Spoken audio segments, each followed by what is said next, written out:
and welcome to Survivor Social, the Survivor podcast, where we discuss and disentangle Survivor with a focus on the social elements of the game. My name is David, and I'm joined by my incomparable co-host, Tegwyth. How you doing, Tegwyth? I'm so good. A little sad about this week of Survivor, but that's okay. We'll talk about that later. But other than that, I'm so happy to be here as always and excited to break down this episode with you. Season 44 is firing on all cylinders, and today I feel like a mom who dug through her child's poop for a tooth.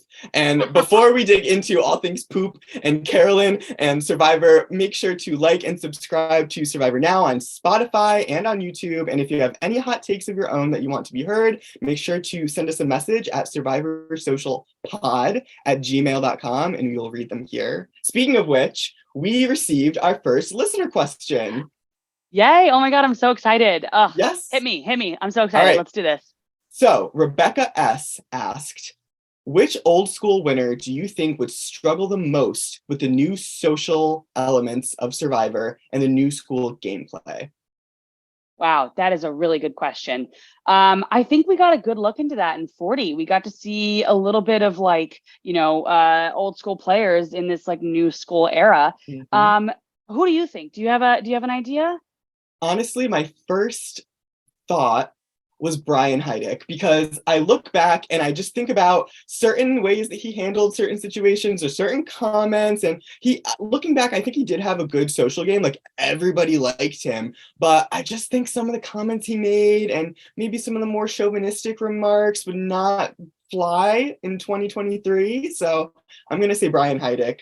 Very good answer. I didn't even think of Brian, and I think that is maybe the best answer out there. I was almost going to go Richard Hatch, the OG Survivor winner. I don't know exactly why. It's just kind of more of a feeling. Now, people might adapt, obviously, but that's just my feeling for today. Might change tomorrow. That's a very fair answer.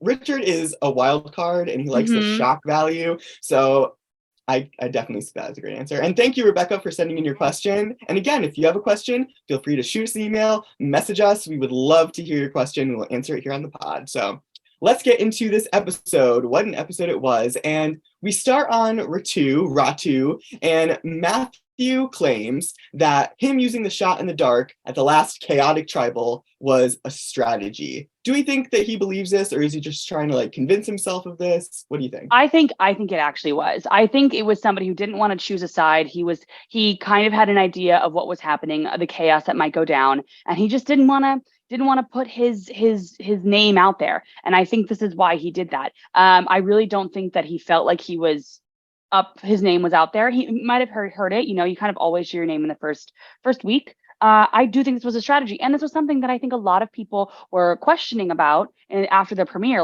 Did he do this on purpose? I mean, obviously he did it on purpose, but did he do this just so that he didn't have to write down a name? And I think this kind of confirmed it, at least for me. What do you think?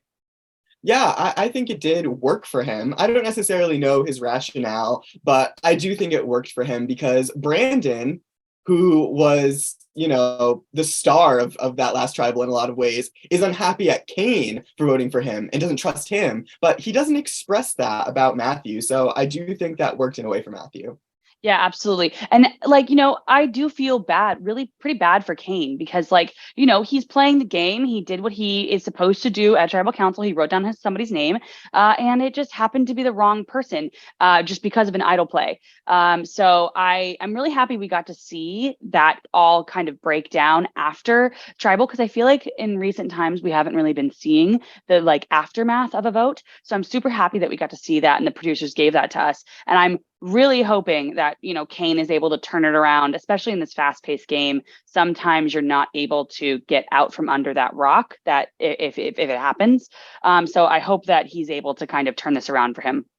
I hope so too. I like Kane. I especially like him because some of the things that he says, they are very quirky. He said that the last tribal was a barn burner. I don't know if that's a Canadian saying. Canadians, please write in and explain if this is a Canadian saying. Barn burner. So good. I only know that from the Goofy ride at Disney World. There's a barn burner Goofy ride at Disney World. I don't even know if it's still there, but that's the only reason why I know that. I kind of love that. It's and great. This time before the challenge today is jumping around from camp to camp to camp. So we started at Ratu, and now we're going to jump to the Soka tribe, and we hear from Matt, the other Matt, and Matt is saying that he's using Survivor as a healing process after his breakup. We heard about that a little bit in the first episode, and that's a very interesting way to heal, you know, starving yourself and playing mind games for $1 million with strangers. Interesting healing choice. And he also says, this game could not have gone any worse for me. I lost my vote twice. And as much as I understand, and it's easy to beat yourself up, you're still in the game. You were not voted out, Matt. So look at it as a positive thing. Absolutely. And I know we talked about a little bit about this last week. I'm interested to see how, if he actually, like, how, when these two votes are going to be gone. Like, do you think this is going to go into merged? I think this is when your social game really is important, especially when you have no say in the game. He really has to rely on those connections. And, you know, I don't know if those connections are there for him right now. I feel like he's obviously made one connection, but, you know, is the rest of the Soka tribe feeling like, you know, that they are close to him? And I don't think that they do. I don't think that they do either. Obviously, Franny is, and that's a great thing. And he has endeared himself to her. But you're right. I think that depending on how long the votes are going to affect his game, or the lack of votes are going to affect his game, it could be really important to build those bonds with other people on Soka. And they seem very personable. They all seem like warm people. I think that if he tried a little bit, he could. And I'm sure there are things that we haven't seen where he is interacting with them, but I hope that he does. Absolutely. It's just, you know, I feel like in real life, when you find somebody that you really click with, you stick with that person. It's much harder to do that in Survivor because you have to click with pretty much everybody and give everyone equal time. If you don't, maybe somebody feels like they're on the outs and they'll go for you, or you just need those social connections. But you know, he feels close to Franny and he feels like he gets along with her. And when you're hungry and tired and cold and all this stuff, you just kind of want comfort. And that's what he's getting from his relationship with Franny, and vice versa. But I do like that they're showing that they're both cognizant of the fact that they're being perceived as a power couple, a showmance, if you will. And they're really trying to do things to break through that, like to change that. They're very aware of what they're putting off. I think that is step one to fixing this issue, if we should call it an issue, a social faux pas, perhaps. But yeah, Franny says that she and Matt should reduce how frequently they talk, and I agree. That is great. And Claire's face of disgust confirmed that they need to do that. Absolutely. Let me just say, Claire is giving us some really great content, some amazing facial expressions. I just am obsessed with her, and her just like volunteering to sit out. Just amazing, as always. But, you know, yeah, when you're there all the time, you see a budding romance, or just a really close friendship, whatever it is. It might, when you're there 24/7, it might rub you the wrong way, kind of get on your nerves almost. I felt very represented by Claire and her faces of disgust, I will admit. But we'll get back to Soka. We're going to now jump to Tika, and Helen is talking about the fact that she believes there is tension. The bird cage, it's in the back of everyone's mind, and Carolyn then brings up looking for the key, and Jam Jam says it's time to do it, just for the fun of it, just because it's on everybody's mind, and let the chaos Absolutely. begin. Before we get to the chaos, let me ask if anyone else other than Jam Jam brought up, like, let's just go do it. Let's just do it for fun. Let's go search. Do you think it would have been taken as well as it was? Because I think there's a way to approach something like this. You know, Jam Jam's funny. He's likable. He's approachable. He is just, you know, giving off really great vibes to the tribe. And so because he's gregarious and funny and fun, I think that he is able to do something like this, which is like, let's just do it for fun. I don't know that everyone could get away with something like this. I feel like there are people who maybe don't have that personality type, who would maybe suggest something like this, and a lot of people would go, oh, wait, does this person want everyone to like search for it? And so I feel like it's very interesting that I didn't really see much backlash for Jam Jam just to say, let's just all search. And I found that very, very interesting. I think that's interesting too. I think perhaps Carolyn could have also been the one to suggest it, and it could have just been seen as her being her normal kooky self. But I do think that Jam Jam was the best person to suggest it without making people question or become more skeptical than if somebody else asked it. Absolutely. Like maybe if, I'm not saying Carson isn't fun and funny, but if Carson did it, it might be perceived in a different way. And this is what it all comes back to. In Survivor, you're all kind of peeled down to pretty much first impressions, especially on this fast-paced seasons with only 26 days. And so, you got to really know how you are perceived by other people. And that is why, for example, I really love that Carson didn't volunteer himself to do the puzzle. He knew that might be perceived as a little bit too pushy, especially, whatever it is. And so I just think that it's, perception is everything. Perception is reality in life, but especially in Survivor. And so, good on Jam Jam for knowing that he can do that.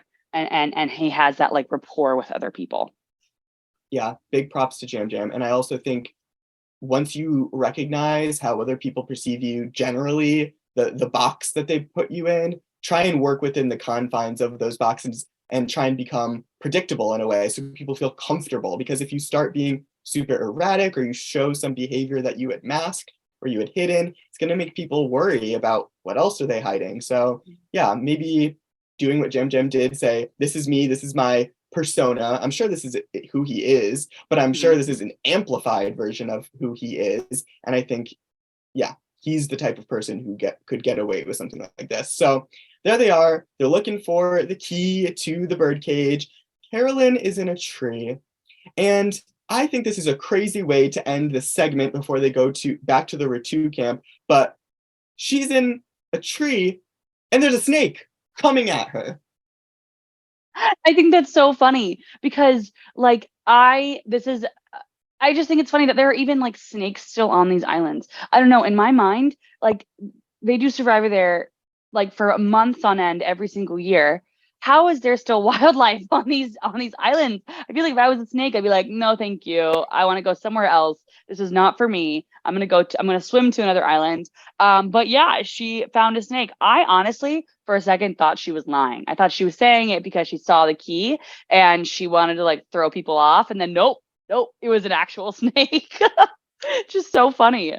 That is funny. That would have been a good strategy, honestly. And you're right, from like a ecology perspective, I'm actually very interested, as someone who literally studies forest restoration as my job. I really want to know what the impact of using those same islands over and over and over again is, but that's a discussion for Jeff. And if I ever meet you, Jeff, we'll be getting into it. But it's gonna be on his On Fire podcast next week. Yeah, On Fire first the podcast, next the islands. They better be careful because I'm a little concerned. But anyway, so from Tika, we go back to Ratu, and Kane is looking for the key to the idol. The entire tribe notices him, and he's being very obvious about it, and they decide to look for it as well. Kane then finds a crab, and people are like, that's nice, but that's not where the firewood was, and you said you were going to look for firewood. Come on, Kane. Yeah, I am. I'm actually, you gotta do what you gotta do. He feels like he's on the bottom. He knows he's on the bottom. He knows that he was the only one with the target on his back right now. And so yeah, he went out looking for idols. I'm a little, like I said, I'm just nervous for him and his position in his tribe. But you gotta do what you gotta do. And yeah, he came out with a crab. So a slight win, but it kind of confirmed to everyone else that he was looking for an idol. But if I was on his tribe, I wouldn't be surprised that he was looking for an idol. Only one with the target on the back. I wouldn't be surprised either. Perhaps I would carry a few pieces of firewood with me everywhere I went. True. Drag them behind me just for, good looks. But exactly. Anyway, so we're back to Soka, and Danny is the one to find the key. And he is so excited. He wants to tell everyone. And then he's like, just kidding. I'm not going to tell anyone. And then he flosses. That was the funniest thing I've ever seen ever. Like, I just love that he just, it's so funny. I can't verbalize how I felt in that moment because I don't know why it impacted me so much, but it just felt like this normal dude was excited for something to happen. And no one's around him, and I just like to picture that that's how he celebrates alone in his apartment. Like he just like gets up and flosses immediately. So funny. And I'm super happy that Danny found this because I think he's very interesting television. I love that little like, yeah, I'm gonna shout with everyone. Not like that was such a funny bit. And I am happy that he was able to open it up, see that there was a fake one and a not fake one. And, I'm happy that we're actually going to see this play out. And the fact that he was able to put it back, lock it, and close the drawstring, which we'll talk about later. I think it's a very, cool thing that he was able to do. Now, do you think he's already rehidden the key? What do you think he's going to do with the key so that somebody else finds it?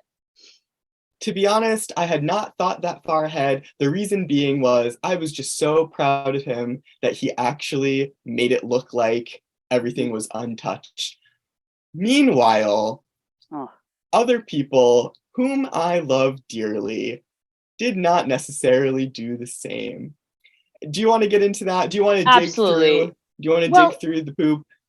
emotions are heightened on Survivor, and that means your lows are going to be really low, but your highs are going to be really high. And the fact that she found the key and she got it and she was just like, whatever, I could totally see myself doing that. You kind of just get lost in the moment. Now, I feel like it might have been better to either not put it back or, I think it's either do one or the other, not in the middle halfway.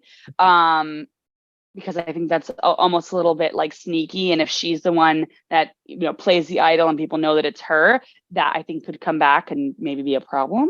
But just emotions everywhere out of control. How did you feel?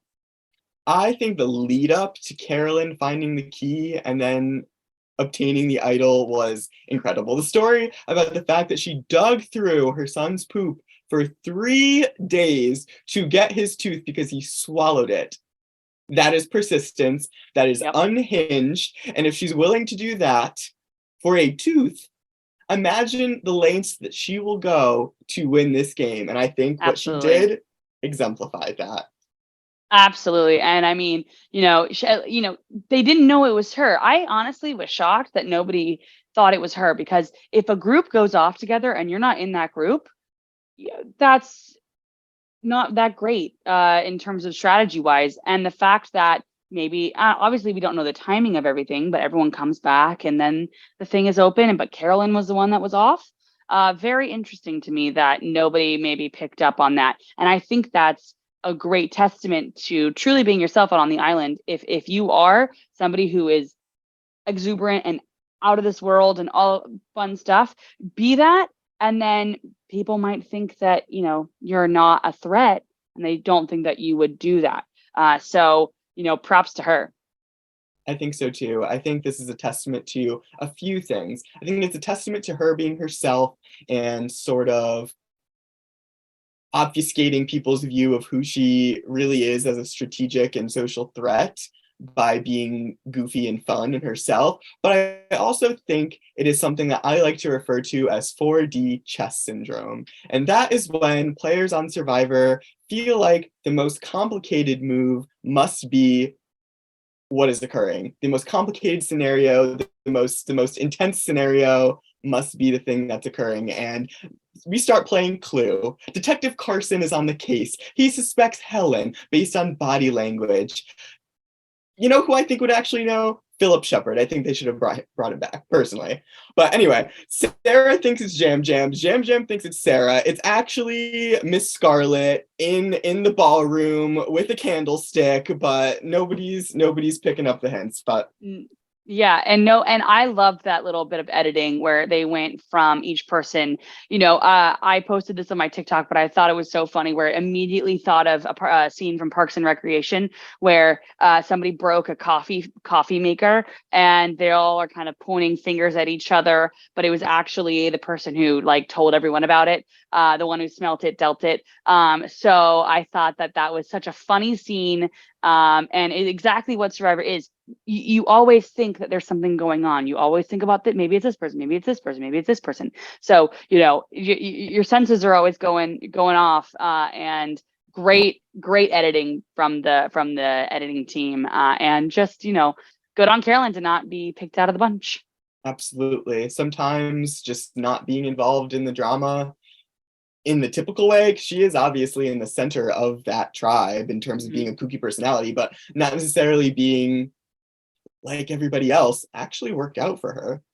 And I also have to say, I find it very refreshing that although these scenes prior to the challenge were focused on obtaining the idol, I still think that they were character scenes in a lot of ways. We still really got to know people. And I saw a lot of complaints on social media about the fact that we spent so much time looking for idols. And I understand that these seasons can be very advantage heavy and advantage focused, but I do think that we saw a lot of character and personality while people were looking.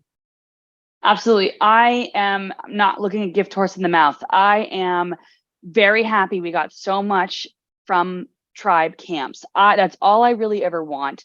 I don't need people to go off to different islands and do different things and do the blah, blah, blah, blah, blah. I like to see the social interactions between people. I like to see camp life. I like to see that they're just, trying to get through every 24 hours and make it to the next day and make it to the next tribal.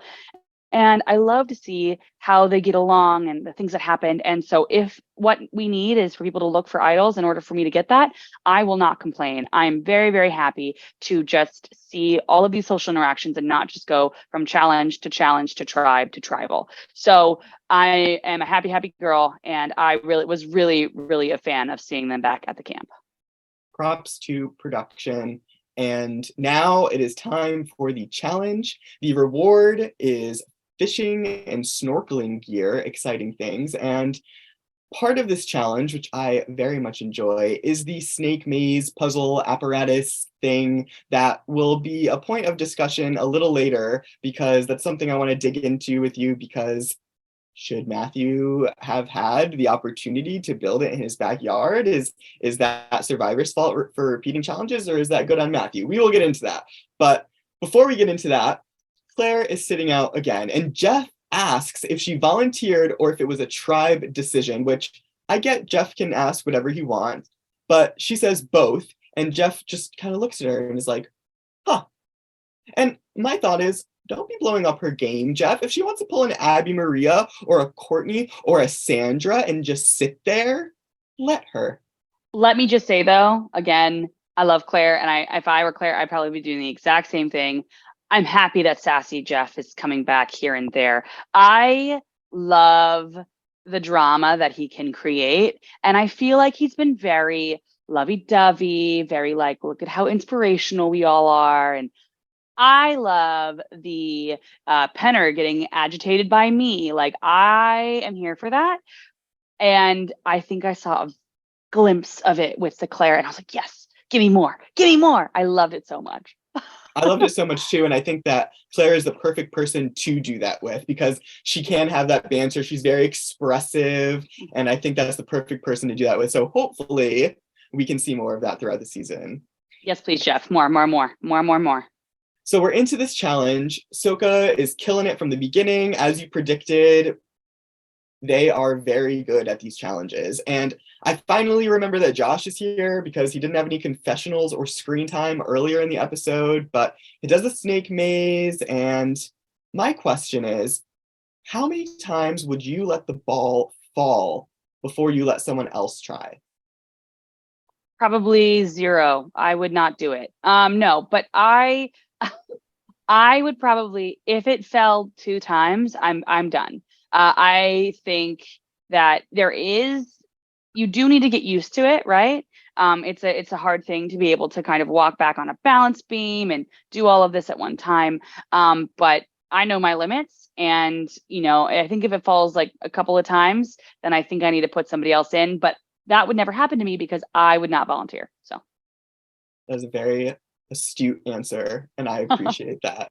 Thank you. You're welcome. Matthew, on the other hand, did want to do this because he made a replica in his backyard and practiced with it. Do we think this is Survivor's fault, for being lazy or repeating challenges? Or do we think this is more so props to Matthew for doing his homework?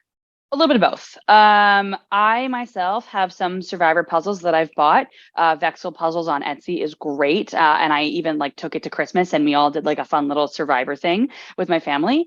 So people will do puzzles. For example, Evie, they built that little pyramid at home, and it was one that they had memorized. And Survivor fans are going to Survivor fan. We're going to find ways to prepare for that time, that inevitable time when we go on Survivor. This most definitely came up in casting. Like this was something, it might have even been in his audition video. I personally think that, Survivor wants that moment of like, look at Survivor fans. They'll go to the ends of the earth for us and to prepare and blah, blah, blah, blah, blah. But I feel like this is not totally fair. The fact that he built it in the back of his backyard and practiced on all of this stuff, that's amazing. 10 out of 10. That is dedication. But they knew that. Production knew that. There's no way they didn't know that. And so the fact that they put it in something that was an immunity challenge, put it on a reward challenge. Like do something like that. But I don't think that in my personal view, that was completely fair to the other tribes who maybe don't have a backyard. Like a lot of people live in cities. They are not able to like build a whole replica thingy mabobber. They have. So, and is Survivor fair? No, it's not. It's a television show. It's here to be entertaining. And so we can nitpick all we want. And obviously production's going to do what they want.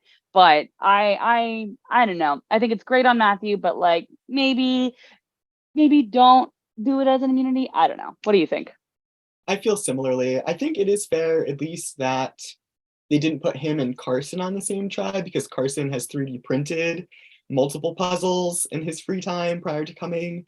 I hope that someone on Soka also has, because if not, that they would be the only people who didn't have anyone with that experience. But this has been going on for a long time. Like you said, like I know David Wright in his audition video, he showed that he 3D printed some puzzles. People are going to Survivor fan out and nerd out, like you said, and it's always going to happen. So I don't think that Survivor is going to completely do an overhaul of all of their challenges ever. That's just not what they're going to do. So it's not fair, unfortunately, but it is what it is. Oh, you've got a Vexel puzzle right here. I literally have one right here. Look, I didn't even plan. It was like just sitting there because I literally have the tree right here. Like you can buy these online. So there's no way that people on the tribes didn't like do things like this. You know what I mean? So Survivor fans are going to Survivor fan. That's what they're going to do. Absolutely. And you know what? Sometimes you will Survivor fan and it won't make a difference, because I bought the same one from Vexel Puzzles and I have the large tree one with the red, orange, and yellow color scheme. And let me tell you, it doesn't matter how many times I do it. I feel really bad for whoever's going to be in my tribe in the future, because God forbid I have to be the one to do that puzzle. We're going home and I'm probably going to be sent home. It's okay. They're hard. They're hard. And imagine doing that with like no food and like, you're out in the heat. They are hard. So, and prepare, you could probably prepare for, do every single scenario, do every single thing. It's never going to turn out exactly how you like it. So obviously, like they put it on there, maybe Matt would have fallen or failed or whatever. But I don't know. I think production's going to do what production's going to do. That's all I could say. And you just got to roll with the punches and adapt. That's what Survivor has always been about. And Matthew for Ratu and Josh for Soka win immunity for their tribes with the puzzle. And Tika has to go to tribal council. So here we are after the challenge. Carson is talking with Tika. I think he says something about how he has 3D printed puzzles. He's proven that he's smart. So he's trying to prove his worth. I appreciate that. He said that in the last episode, though. So a lot of us trying to see how smart Carson is, which, believe me, I think Carson is very smart. And then we see Carson saying, I'm going to try and play both sides. How do you feel? Great on him. If I were on that tribe, obviously you don't see everything that's going on, but Jam Jam and Carolyn were literally nervous that he was going to vote with the other tribe. I think that is a great indication. I think you go with your gut. You should try to go with your gut as much as you possibly can in life and Survivor. And their gut was that he was going to vote with the other two. Now, I think that that is a great indication of somebody that you need to vote out, because if they're going to do it on a 5-person tribe, pre-merge, what do you think they're going to do when they get to merge? What do you think they're going to do further down the line? They are here to play the game. He is smart, somebody who plays the middle. So what I really wish that they would have done is the Rob system, vote out the middleman. Like Rob always says, if somebody is the deciding factor, get that person out. And I totally agree that that is what should have happened. Not because I don't think Carson's great. I think he's great. But I just think from a player standpoint, you can't continue with somebody who actively wants to play the middle, to ride that gap. What do you think? I completely agree, especially if you're cognizant and aware of if that's their position. So yes, I do think that he should have been Christied, like in Survivor Amazon, 100%. And I also think what you said was a great point about the fact that if Carson isn't going to choose you 100% and there are this few options, you really think he's going to choose you when there's so many more options come the merge? I don't think so. Yeah. Yeah. So but here's the thing. Now, did Helen and Sarah get this vibe from him? That's the big question, because what would have needed to happen is Jam Jam and Carolyn would have needed to go to Sarah and Helen and been like, hey, this is how I'm feeling. I'm feeling like he's playing the middle. We need to go and get Carson out. But if Helen and Sarah didn't see that and really thought that he was on their side, it wouldn't have worked, and it maybe would have stayed Carolyn, So that's the thing. That's the balance in Survivor. You got to figure out who you can trust and who you can't. And unfortunately for Helen, she thought she could trust Carson. It is very tricky. And Jam Jam tells Carolyn everyone is gunning for her. He tells her, and she's flustered, and then Carson's trying to calm her down because she's flustered. And I just love the moment where Carolyn says, I'm not normal. And she just says who she is. And she's saying to Carson, like, let me have a moment. I am freaking out. This is a game that I have waited so long to play. It's for $1 million. I'm just gonna freak out for a second. This is just who I am. And I appreciated her saying that, because I could see the panic in Carson trying to like gather her and just calm her down. But you know what?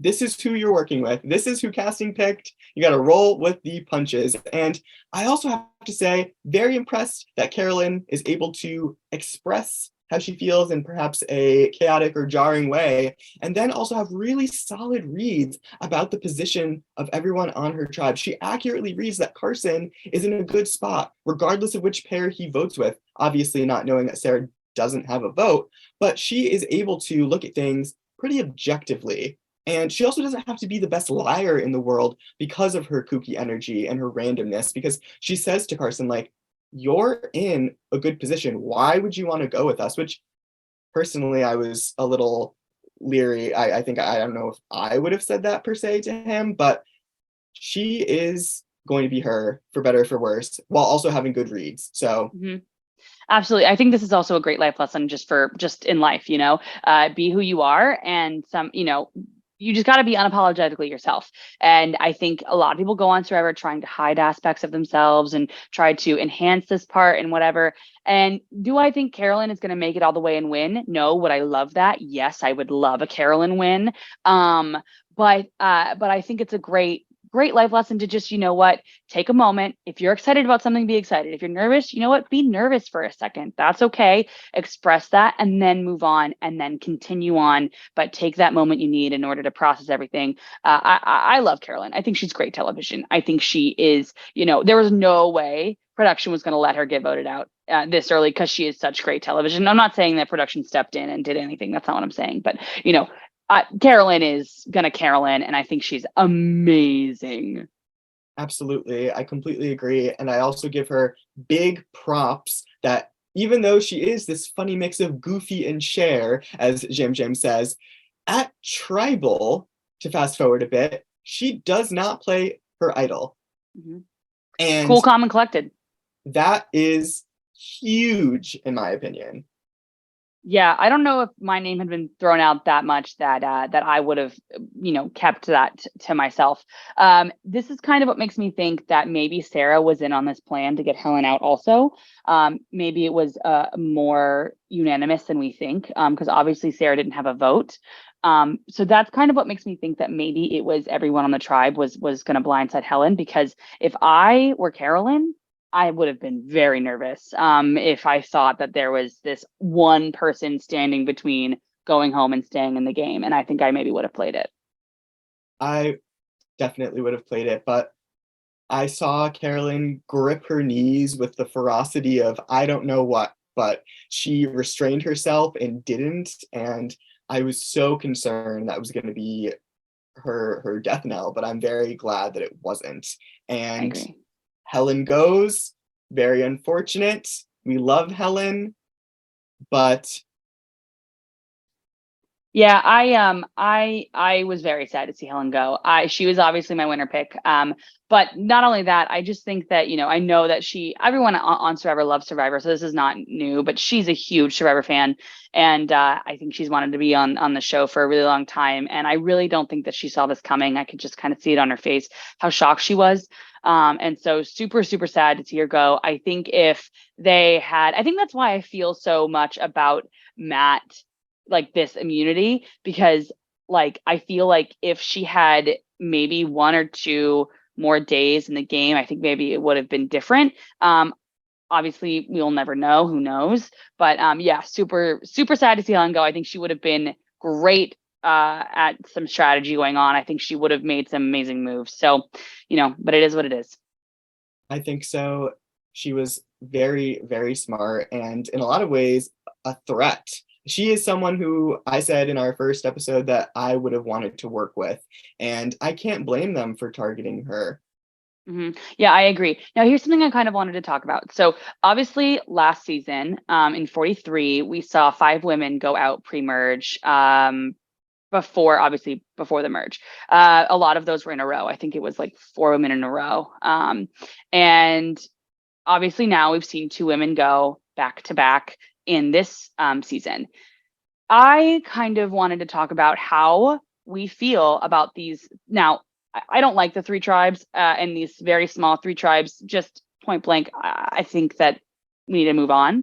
But part of me also thinks that, like, in these smaller tribes, I feel like a lot of women are getting voted out way earlier than any other time. And I wonder if you have any thoughts about that. Yeah, I do think, unfortunately, with these smaller tribes, people have always put an emphasis on quote unquote strength because there's this idea and this connotation of survivor challenges being very physically demanding. And there's this assumption that men have to be the ones that dominate these challenges. But that is not the case. And I think that because there are 3 tribes of 6 to begin with, they're smaller, there's even more of an emphasis, more of this incorrect assumption occurring that the men are just going to dominate these challenges. And unfortunately, I think some of the women are being perceived as weaker erroneously because of this. Yeah. And I think, for anybody out there, it is harder to hide with only 6 people. And I just think it's, ugh, not a woman going home on International Women's Day. Like, that should be a crime. I really thought that wasn't going to happen, but it is what it is. But I really hope that we are able to, not that I'm hoping anyone goes home, but next week, I just hope that we're able to see, because there are some amazing, women on these tribes. And I just really, I'm hoping to kind of see some great gameplay from them, and not hoping to have a repeat of last season. I agree. And even if we discuss the people who could have gone home and were the targets during the season just for the past few votes, Carolyn, another woman, was the other target. Mhm. I know that Brandon was a target for the first vote, the first episode, but I still think that there are these biases. And I think because people are such big fans and the people on the show, I think that these contestants need to really ask themselves and think about it. What is most important, having an alliance member or making assumptions about challenges that necessarily aren't true. Very true. And let me also say, I think this is also a great moment in time where I don't know if anybody out there is watching Australian Survivor or has watched Australian Survivor. And I'm not going to talk about any like specific gameplay or anything like that. All I'm talking about is production and their challenges. Because what I've noticed in Australian Survivor is not every challenge relies on sheer brute strength. Some of them do, some of them don't.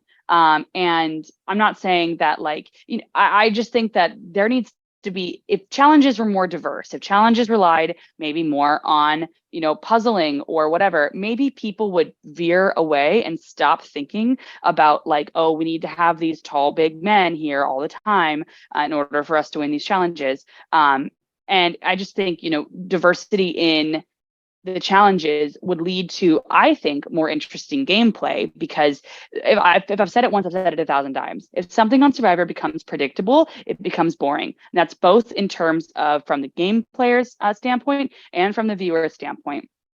For example, 41 and 42, we both knew that the hourglass twist was going to happen. Obviously, they changed it a little bit, but it was predictable. We knew that it was going to happen. I just think that there's always a way, and I'm not saying to add more twists. I just mean there's always a way to make challenges different. Like we could do, there are just so many things. I have so many thoughts on this, obviously. But I'm really sad to see Helen go. That's all I mean. I'm really sad to see Helen go too. And I think that she could have offered a lot. And also to your other point about the challenges, there's so many ways to have a challenge.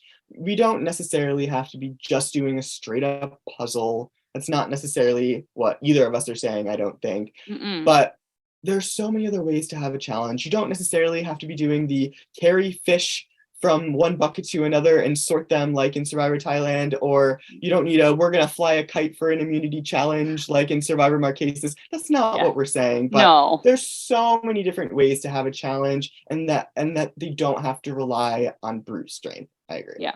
Yeah. And I always say about these challenges nowadays, I think that they are the same thing in different fonts. Like it ends up being this like brute strength thing and then a puzzle thing. And then it changes every time. It's not always the same exact thing. But I don't know. I just think that there are ways to make it slightly more interesting, especially for the viewers. Like, you know, I don't want to see the same challenge over and over again. It gets boring. It does get boring. I do think though that the marooning challenge the very first day, obviously Bruce's horrible medevac Oh, notwithstanding, was a very interesting and entertaining challenge because they were crawling in the mud, they were doing a puzzle. We got that great moment of Carolyn trying to throw yep. the hoops and all that jazz. So I thought that was very fun. So they definitely have creative juices Exactly. that they could utilize even more. But I think we've aired our grievances enough, and we can move on to our awards. Sorry, production. We can move on to our awards now. So for the Social Butterfly Award, who would you like to nominate this week for the Social Butterfly Award? Okay, so Social Butterfly, I think, is a little less clear cut this week than last week. I think I might have to go Jam Jam. My reasoning is because, you know, Sarah knew that they needed a fourth vote in order to get Carolyn out, and they felt like, you know, because Sarah didn't have a vote, and they felt like comfortable enough to go to Jam Jam, and I think that is a good indicator of somebody who can be, you know, approachable. He's approachable and people want to work with him. I also think that being able to kind of just say, hey, let's go look for an idol, essentially. I think if you're able to get away with that, I think you're probably a pretty social person. So I'm going to say Jam Jam for this week. What about you? You've convinced me. Originally, I was going to say Carolyn, but you're right. Jam Jam was the glue that held this tribe together. He was able to say what he wanted and with the idol hunt, and he was able to talk to everybody and make the plan that he wanted to happen. So I think we're in a consensus here that Jam Jam will receive the Social Butterfly Award for this week. Yay, Jam Jam. And now on the opposite side of the spectrum, who do you believe is the driver of the social struggle bus? Beep beep this week. So I am going to have to say it's a tie between two people, and those people are Franny and Matt. I think, they're aware that they need to go out and talk to other people. And I think self-awareness is key.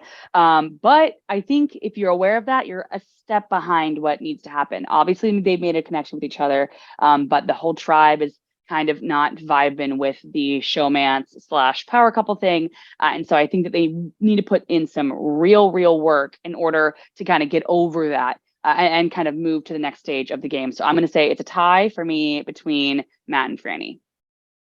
I think that the driver's seat of the social struggle bus is going to need to expand in size because we're going to add a third person to the driver's seat this week. I am going to give the social struggle bus driver award to Carson personally, because I don't necessarily think he was great at hiding the fact that he was the swing vote. And I think that if you're going to be very open about it in your confessionals, brag about the fact that you feel comfortable perhaps, but I do think that it was pretty clear, at least to Jam Jam and Carolyn, that he could have gone either way, and that's nerve-wracking. You want to feel, especially when the numbers are this few, that the people that you're working with are solid, and I would feel very uncomfortable. Even though he did vote with them, I would still feel very uncomfortable and leery of Carson going forward. Yeah, I think that's great point for Carson for that. Yeah, I think it could be a shaky situation for him, but hopefully he's able to be social enough in the future to kind of maybe get out of it. But I think that's a great point. Carson does have some good reads, so I think he'll be able to. But now that the award show portion of this podcast has ended, I want to thank everyone so much for joining us here on the Survivor Social Podcast. As always, make sure to like and subscribe to Survivor Now on YouTube and on Spotify. And if you have any hot takes of your own, please do send us a message at survivorsocialpod@gmail.com, and we'll read them here. Yes, please do. We love to hear them. Obviously, I got Carolyn level excited when we heard we got a question this week. So I can't wait to hear your thoughts. I can't wait to hear your questions, and I can't wait to break down the rest of the season with you all. Awesome. We will see you guys next time. Bye.